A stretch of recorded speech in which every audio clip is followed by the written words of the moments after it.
یہ بات اپنے ذہن میں مستحضر رکھیں، تمام امت کا اس پر اجماع ہے کہ پیارے نبی صلی اللہ تعالی علیہ وسلم کی مقدس بیویاں دو باتوں میں حقیقی ماں کے مثل ہیں، یعنی صرف اور صرف دو باتوں میں وہ حقیقی ماں کے برابر ہے یا حقیقی ماں کے درجے میں ہے۔ ان میں سے ایک تو یہ کہ پیارے نبی صلی اللہ تعالی علیہ وسلم کی بیویوں کے ساتھ ہمیشہ ہمیشہ کے لیے کسی کا نکاح جائز نہیں، یعنی پیارے نبی صلی اللہ تعالی علیہ وسلم کی بیویوں سے کوئی نکاح نہیں کر سکتا، یہ ناجائز و حرام ہے۔ اور دوسری بات یہ کہ پیارے نبی صلی اللہ تعالی علیہ وسلم کی تمام بیویوں کی تعظیم و تکریم ہر امت پر اسی طرح لازم ہے جس طرح حقیقی ماں، بلکہ اس سے بھی زیادہ بڑھ کر نبی پاک صلی اللہ تعالی علیہ وسلم کی تمام بیویوں کی تعظیم و تکریم ہر مسلمان پر ضروری ہے۔ اور یہ بھی یاد رکھیں کہ مسلمان اپنی حقیقی ماں کو دیکھ بھی سکتا ہے اور اپنی حقیقی ماں کے ساتھ تنہائی میں بیٹھ کر گفتگو بھی کر سکتا ہے، مگر پیارے نبی صلی اللہ تعالی علیہ وسلم کی مقدس بیویوں سے ہر مسلمان کے لیے پردہ فرض ہے، اور پیارے نبی صلی اللہ تعالی علیہ وسلم کی مقدس بیویوں کے ساتھ تنہائی میں بیٹھنا حرام ہے۔ حضرت عائشہ صدیقہ رضی اللہ تعالی عنہا، آپ کے والد کا نام امیر المؤمنین حضرت ابو بکر صدیق رضی اللہ تعالی عنہ ہے۔ حضرت ابو بکر صدیق رضی اللہ تعالی عنہ اپنی بیٹی سے بلوس محبت کرتے تھے، بے انتہا محبت کرتے تھے۔ حضرت ابو بکر صدیق رضی اللہ تعالی عنہ خلیفہ اول بھی ہیں۔ حضرت عائشہ صدیقہ رضی اللہ تعالی عنہا کے والد ماجدہ کا نام ام رومان ہے۔ حضرت عائشہ صدیقہ رضی اللہ تعالی عنہا 6 سال کی تھی جب پیارے نبی صلی اللہ تعالی علیہ وسلم نے آپ سے نکاح فرمایا تھا، اور پیارے نبی صلی اللہ تعالی علیہ وسلم نے جب حضرت عائشہ صدیقہ رضی اللہ تعالی عنہا سے نکاح کیا، ہجرت سے 3 سال پہلے آپ نے نکاح کیا، اور 2 ہجری میں مدینہ منورہ کے اندر شانہ نبوت میں داخل ہو گئی۔ حضرت عائشہ صدیقہ رضی اللہ تعالی عنہا 9 برس تک پیارے نبی صلی اللہ تعالی علیہ وسلم کی صحبت سے سرفراز رہی۔ نبی پاک صلی اللہ تعالی علیہ وسلم کی تمام بیویوں میں سے آپ ایک ایسی بیوی تھی جو کنواری تھی، اور آپ سب سے زیادہ بارگاہ نبوت میں محبوب ترین بیوی تھی۔ پیارے نبی صلی اللہ تعالی علیہ وسلم نے حضرت عائشہ صدیقہ رضی اللہ تعالی عنہا کے بارے میں ارشاد فرمایا کہ کسی بیوی کے لحاف میں میرے اوپر وحی نازل نہیں ہوئی، مگر حضرت عائشہ جب میرے ساتھ بستر نبوت پر سوتی رہتی تو اسی حالت میں مجھ پر وحی نازل ہو جاتی۔ بخاری اور مسلم کی روایت ہے، پیارے نبی صلی اللہ تعالی علیہ وسلم نے حضرت عائشہ صدیقہ رضی اللہ تعالی عنہا سے فرمایا کہ 3 راتیں میں خواب میں دیکھتا رہا کہ ایک فرشتہ تم کو ایک ریشمی کپڑے میں لپیٹ کر میرے پاس لاتا اور مجھ سے یہ کہتا کہ یہ آپ کی بیوی ہے۔ جب میں نے تمہارے چہرے سے کپڑے ہٹا کر دیکھا یقیناً وہ تم ہی تھی۔ اس کے بعد میں نے اپنے دل میں کہا کہ اگر یہ خواب اللہ رب العزت کے جانب سے ہے تو یقیناً اللہ رب العزت اس خواب کو ضرور پورا کرے گا، اور یقیناً ایسا ہی ہوا جیسا میں نے خواب دیکھا تھا۔ اس واقعہ کے ذریعے ہمیں معلوم چلتا ہے انبیاء کرام رسول اعظام جو خواب دیکھتے ہیں وہ شیطان کے جانب سے نہیں ہوتا ہے، بلکہ وہ تمام خواب اللہ رب العزت کے جانب سے ہوتا ہے۔ وہ خواب کذب پر نہیں محمول ہوتا ہے بلکہ وہ خواب صدق پر محمول ہوتا ہے۔ وہ خواب سچے ہوتے ہیں، وہ خواب جھوٹے نہیں ہوتے ہیں۔ فقہ و حدیث کے علوم میں تمام بیویوں کے اندر حضرت عائشہ صدیقہ رضی اللہ تعالی عنہا کا درجہ بہت ہی بلند ہے۔ حضرت عائشہ صدیقہ رضی اللہ تعالی عنہا نے 2210 حدیثیں پیارے نبی صلی اللہ تعالی علیہ وسلم سے روایت کی ہیں۔ ان کی روایت کی ہوئی حدیثوں میں سے 174 حدیثیں ایسی ہے جو بخاری اور مسلم دونوں کتابوں میں ہے، اور 54 حدیثیں ایسی ہے جو صرف بخاری شریف میں ہے، اور 68 ایسی حدیثیں ہیں جن کو صرف امام مسلم نے اپنی کتاب صحیح مسلم میں تحریر کیا ہے۔ ان کے علاوہ اور بھی بہت ساری احادیث ہیں جن کو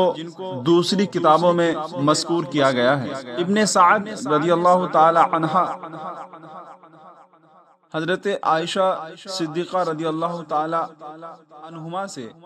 نقل کیا ہے کہ خود حضرت ابن سعد رضی اللہ تعالی عنہ عائشہ صدیقہ رضی اللہ تعالی عنہما سے نقل کیا ہے کہ خود حضرت عائشہ صدیقہ رضی اللہ تعالی عنہما فرمایا کرتی تھی کہ مجھے تمام بیویوں پر ایسی 10 فضیلتیں حاصل ہے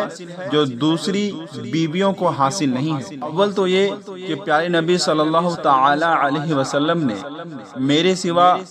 کسی دوسری کنواری عورت سے نکاح نہیں کیا۔ دوسرا تو یہ کہ میرے سوا تمام بیویوں میں سے کوئی بھی ایسی نہیں ہے جس کے ماں باپ دونوں مہاجر ہو۔ مہاجر اسے کہتے ہیں تو مکۃ المکرمہ سے ہجرت کر کے مدینہ شریف آئے ہوں، ان کو مہاجر کہا جاتا ہے، یعنی ہجرت کرنے والے۔ تیسرا یہ کہ اللہ رب العزت نے میری پاک دامنی کا بیان قرآن کریم میں نازل فرمایا ہے۔ اور چوتھا یہ کہ نکاح سے پہلے حضرت جبریل امین علیہ السلام نے ایک ریشمی کپڑے میں میری صورت لا کر پیارے نبی صلی اللہ تعالی علیہ وسلم کو دکھلا دی تھی۔ اور پیارے نبی صلی اللہ تعالی علیہ وسلم لگاتار 3 راتیں خواب میں مجھے دیکھتے رہے۔ اور پانچواں یہ پیارے نبی صلی اللہ تعالی علیہ وسلم اور میں ایک ہی برتن میں کھایا کرتی تھی۔ اور بعض لوگوں نے یہ بھی لکھا ہے کہ حضرت عائشہ صدیقہ رضی اللہ تعالی عنہا اور پیارے نبی صلی اللہ تعالی علیہ وسلم ایک ہی برتن میں جو پانی رکھا رہتا تھا اسی پانی کو لے کر غسل کیا کرتے تھے۔ اور چھٹا یہ کہ حضور اقدس صلی اللہ تعالی علیہ وسلم نماز تہجد پڑھتے تھے اور میں آپ کے آگے سوئی رہتی تھی۔ نبی پاک صلی اللہ تعالی علیہ وسلم کی کسی بیویوں میں یہ خوبیاں موجود نہیں ہے۔ اور ساتواں یہ کہ حضرت عائشہ صدیقہ رضی اللہ تعالی عنہا اور نبی پاک صلی اللہ تعالی علیہ وسلم ایک لحاف میں سوتی رہتی تھی اور اسی حالت میں اللہ رب العزت وحی نازل کرتا تھا۔ اور یہ اعزاز اللہ رب العزت نے صرف اور صرف حضرت عائشہ صدیقہ رضی اللہ تعالی عنہا کو دیا ہے۔ اور آٹھواں یہ کہ جب نبی پاک صلی اللہ تعالی علیہ وسلم وفات اقدس ہوئی، پیارے نبی صلی اللہ تعالی علیہ وسلم کو میں اپنی گود میں لیے ہوئے بیٹھی تھی اور آپ کا سر انور میرے سینے اور حلق کے درمیان تھا، اور اسی حالت میں پیارے نبی صلی اللہ تعالی علیہ وسلم کا ظاہری وصال ہوا۔ اور نوواں یہ کہ حضور صلی اللہ تعالی علیہ وسلم نے میری باری کے دن وفات پائی، یعنی جس دن نبی پاک صلی اللہ تعالی علیہ وسلم وصال ہوئے اس دن نبی پاک صلی اللہ تعالی علیہ وسلم کی باری میرے پاس تھی۔ نبی پاک صلی اللہ تعالی علیہ وسلم کی جتنی بیویاں تھیں کہ پیارے نبی صلی اللہ تعالی علیہ وسلم نے تمام بیویوں کے لیے ایک دن کو خاص کر دیا تھا، جس دن جس بیوی کی باری ہوتی آپ انہی کے پاس جاتے اور اس رات انہی کے پاس رہتے۔ اور 10ویں یہ کہ پیارے نبی صلی اللہ تعالی علیہ وسلم کی قبر انور خاص میرے گھر میں بنوائی گئی، یعنی نبی پاک صلی اللہ تعالی علیہ وسلم کی جہاں قبر ہے، جہاں آپ کو مدفن کیا گیا، وہ میرا ہی گھر تھا۔ آپ میرے گھر کے اندر ہی مدفن ہوئے، آپ کی قبر مبارک میرے گھر کے اندر ہی ہے۔ یہ ایسی 10 فضیلتیں ہیں جو صرف اور صرف حضرت عائشہ صدیقہ رضی اللہ تعالی عنہا کو ہی حاصل ہے، اس کے علاوہ کسی اور کو حاصل نہیں ہے۔ حضرت عائشہ صدیقہ رضی اللہ تعالی عنہا بہت زیادہ عبادت بھی کرتی تھی، آپ عبادت کرنے میں کبھی پیچھے نہیں ہٹتی تھی۔ جب بھی آپ کے پاس فرصت کے وقت ہوتے ہیں آپ اللہ رب العزت کی بارگاہ میں عبادت کرتے رہتی، آپ ذکر و اذکار کرتے رہتی، آپ اپنے وقت کو کبھی ضائع نہیں کرتی۔ حضرت عائشہ صدیقہ رضی اللہ تعالی عنہا کے بھتیجے حضرت امام قاسم بن محمد بن ابو بکر صدیق رضی اللہ تعالی عنہم کا بیان ہے، حضرت عائشہ صدیقہ رضی اللہ تعالی عنہما روزانہ کنٹینیو بلا ناگا نماز تہجد پڑھنے کی پابند تھی، اور حضرت عائشہ صدیقہ رضی اللہ تعالی عنہما اکثر و بیشتر روزہ رکھا کرتی تھی۔ اور یہ بھی روایت ہے کہ حضرت عائشہ صدیقہ رضی اللہ تعالی عنہما سخاوت اور صدقات و خیرات کے معاملے میں بھی تمام امہات المؤمنین رضی اللہ تعالی عنہن میں خاص طور پر بہت ممتاز تھی۔ ام درہ رضی اللہ تعالی عنہا کہتی ہیں کہ میں حضرت عائشہ صدیقہ رضی اللہ تعالی عنہما کے پاس تھی، اس وقت 1,00,000 درہم کہیں سے آپ کے پاس آیا۔ آپ نے اسی وقت بغیر سوچے سمجھے، بغیر کسی تفکر کے اپنے تمام درہموں کو لوگوں کے درمیان تقسیم کر دیا، یہاں تک کہ 1 درہم بھی اپنے لیے باقی نہیں رکھا۔ اسی دن حضرت عائشہ رضی اللہ تعالی عنہا روزے دار تھی، تو ام درہ رضی اللہ تعالی عنہا نے عرض کیا کہ آپ نے سارے درہموں کو بانٹ دیا اور 1 درہم بھی اپنے لیے باقی نہیں رکھا۔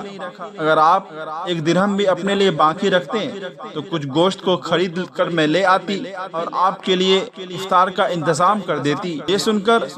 حضرت عائشہ رضی اللہ تعالی عنہا نے فرمایا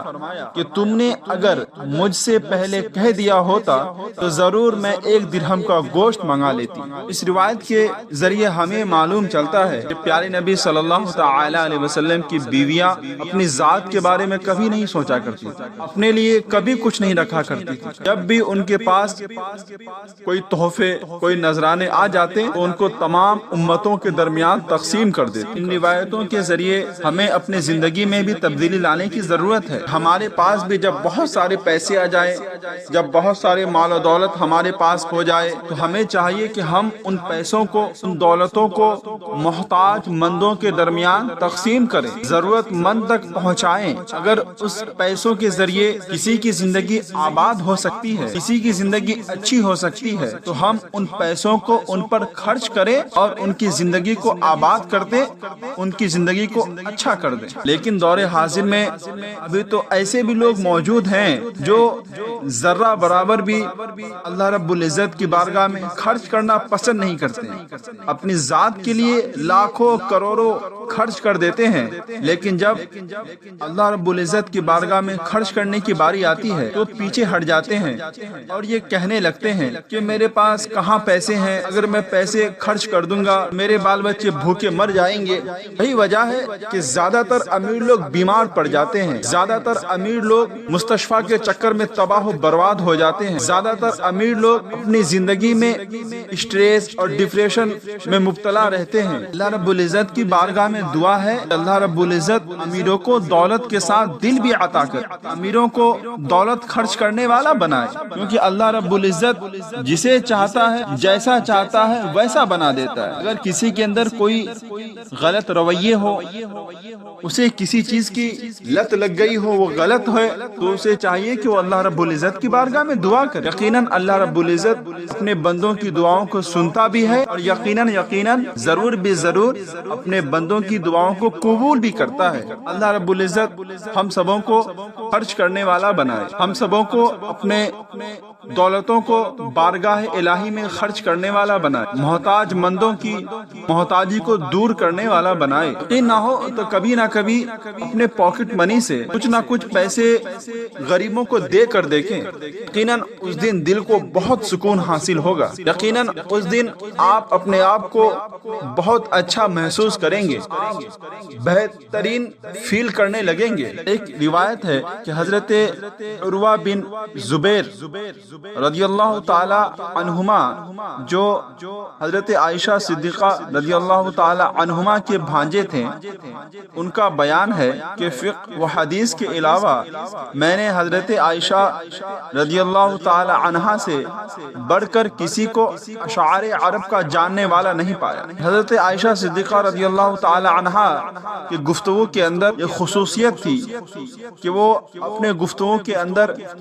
شعر پڑھا کرتی تھی۔ تھی اور جو بہت ہی عمدہ رہا کرتا تھا۔ حضرت عائشہ رضی اللہ تعالی عنہا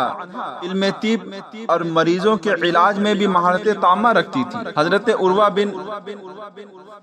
زبیر رضی اللہ تعالی عنہما کہتے ہیں کہ میں نے ایک دن حیران ہو کر حضرت عائشہ رضی اللہ تعالی عنہا سے عرض کیا کہ اے اماں جان، مجھے آپ کے علم و حدیث اور فقہ پر کوئی تعجب نہیں ہے، کیونکہ آپ پیارے نبی صلی اللہ تعالی علیہ وسلم کی زوجیت اور صحبت کا شرف پایا ہے، اور پیارے نبی صلی اللہ تعالی علیہ وسلم زوجہ مقدسہ ہے۔ اسی طرح مجھے اس پر کوئی تعجب اور کوئی حیرت نہیں ہے کہ آپ کو اس قدر زیادہ عرب کے اشعار کیوں اور کس طرح یاد ہو گئے، اس لیے کہ میں جانتا ہوں کہ آپ حضرت ابوبکر صدیق رضی اللہ تعالی عنہ کے نور نظر اور لگتے جگر ہیں کہ بہت بڑے حافظ اور ماہر تھے، یعنی حضرت ابوبکر صدیق رضی اللہ تعالی عنہ اشعار عرب کے بہت بڑے ماہر تھے۔ یہی وجہ تھی کہ ان کو کوئی تعجب نہیں ہوئی، لیکن ان کو تعجب اس بات پر ہوئی کہ حضرت عائشہ صدیقہ رضی اللہ تعالی عنہما طبی معمولات اور علاج میں مہارت تامہ کیسے حاصل کر لی، یعنی کس طرح آپ کو طبی معاملات میں مہارت تامہ حاصل ہو گئی۔ اس پر وہ بہت تعجب میں تھی۔ جب یہ حضرت عائشہ رضی اللہ تعالی عنہا نے سنا تو آپ نے ارشاد فرمایا کہ پیارے نبی صلی اللہ تعالی علیہ وسلم اپنی آخری عمر شریف میں اکثر علیل ہو جایا کرتے تھے، آپ بیمار ہو جایا کرتے تھے، اور عرب و عجم کے اطباء پیارے نبی صلی اللہ تعالی علیہ وسلم کے لیے دوائیں تجویز کرتے تھے، اور میں ان دواؤں سے پیارے نبی صلی اللہ تعالی علیہ وسلم کا علاج کیا کرتی تھی، اس لیے مجھے طبی معمولات بھی حاصل ہو گئے۔ اور پیارے نبی صلی اللہ تعالی علیہ وسلم کے وصال ہونے کے بعد حضرت عائشہ صدیقہ رضی اللہ تعالی عنہما کے پاس بھی لوگ آتے تھے اور آپ سے طبی معمولات حاصل کرتے تھے اور آپ ان کو بتایا کرتی تھی۔ حضرت عائشہ صدیقہ رضی اللہ تعالی عنہما کے شاگردوں میں صحابہ اور تابعین کی ایک بہت بڑی جماعت ہے، اور آپ کے فضائل و مناقب بہت سی حدیثوں میں مذکور ہے۔ حضرت عائشہ صدیقہ رضی اللہ تعالی عنہما کا وصال 17 رمضان المبارک 57 یا 58 ہجری میں مدینہ شریف کے اندر ہوا۔ حضرت ابو ہریرہ رضی اللہ تعالی عنہ نے آپ کی نماز جنازہ پڑھائی، اور آپ کی وصیت کے مطابق رات میں لوگوں نے آپ کو جنت البقیع کے قبرستان میں مدفن کیا، اور اس قبرستان میں دوسری ازواج مطہرات رضی اللہ تعالی عنہ